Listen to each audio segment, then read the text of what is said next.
জগন্নাথ বিশ্ববিদ্যালয়ে প্রথমবারের মতো যশস্বী নির্বাচন হতে যাচ্ছে। আমাদের গঠনতন্ত্রে 12 নম্বর অনুচ্ছেদে এই একজন সাহিত্য ও সংস্কৃতি বিষয়ক সম্পাদক পদের যে দায়িত্বগুলো বলা আছে সেখানে হচ্ছে যে বিতর্ক আয়োজন করা, বিভিন্ন ধরনের সাংস্কৃতিক অনুষ্ঠান আয়োজন করা, ম্যাগাজিন বের করা। আমি এই পদের জন্য কেন যোগ্য মনে করি, কারণ আমি বিগত সময়গুলোতে এই কাজগুলো করে এসেছি। আমি যদি আপনাদেরকে একটু বলি, আমি রোভার স্কোরের ভাইস প্রেসিডেন্ট ছিলাম এবং সেখান থেকে আমি শিক্ষক নামে একটা ম্যাগাজিন বের করেছি, যেটা কিনা আমাদের যশোর গঠনতন্ত্র অনুযায়ী একজন সাহিত্য সংস্কৃতি বিষয়ক সম্পাদক পদের দায়িত্ব। এবং পাশাপাশি আপনারা জানেন যে বিভিন্ন ধরনের সময়ে সাংস্কৃতিক অনুষ্ঠান আয়োজন করা।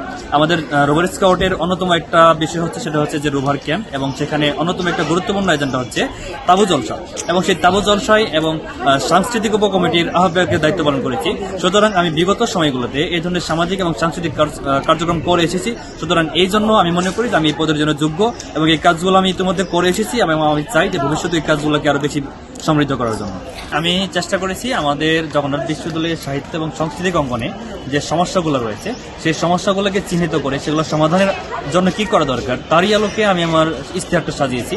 আমার ইশতেহারে আমি প্রথমে রেখেছি যে হচ্ছে আমাদের বিশ্ববিদ্যালয়ের যে সমস্ত সুপ্ত সাহিত্য প্রতিভা আছে, আমাদের অনেক শিক্ষার্থী যারা লেখালেখি করেন, তারা কবিতা লেখেন, কিন্তু নানান সুযোগের অভাবে তাদের লেখাগুলা বিভিন্ন পত্রিকায় প্রকাশিত হয় না বা ম্যাগাজিনে প্রকাশিত হয় না। তো আমি আমার এজেন্ডাতে রেখেছি যে আমি যদি নির্বাচিত হই তাহলে আমি বার্ষিক এবং ষান্মাসিক ম্যাগাজিন বের করব, এবং সেই ম্যাগাজিনে আমাদের শিক্ষার্থীদের সেই লেখাগুলোকে অন্তর্ভুক্ত করার চেষ্টা করব। পাশাপাশি আপনারা জানেন আমাদের বিশ্ববিদ্যালয়ে শিল্পীদের জন্য আলাদা কোনো আর্ট স্পেস বা মিউজিক জোন নেই, যেখানে তারা তাদের শিল্পগুলো চর্চা করতে পারে। আমি আমার ইশতেহারে রাখার চেষ্টা করেছি আমি যদি নির্বাচিত হই তাহলে আমি আমাদের শিক্ষার্থীদের জন্য আলাদা আর্ট জোন এবং মিউজিক জোন নির্মাণের জন্য আমি দাবি জানাবো।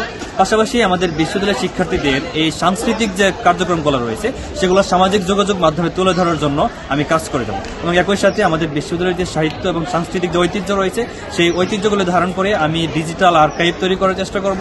আপনারা জানেন আমাদের জগন্নাথ বিশ্ববিদ্যালয়ে বিভিন্ন প্রান্ত থেকে যে সমস্ত শিক্ষার্থীরা আসেন তাদের ভিতরে অনেক প্রতিভা থাকে, কিন্তু তারা সুযোগের অভাবে সেগুলো তাদের বিকশিত করার সুযোগ পায় না।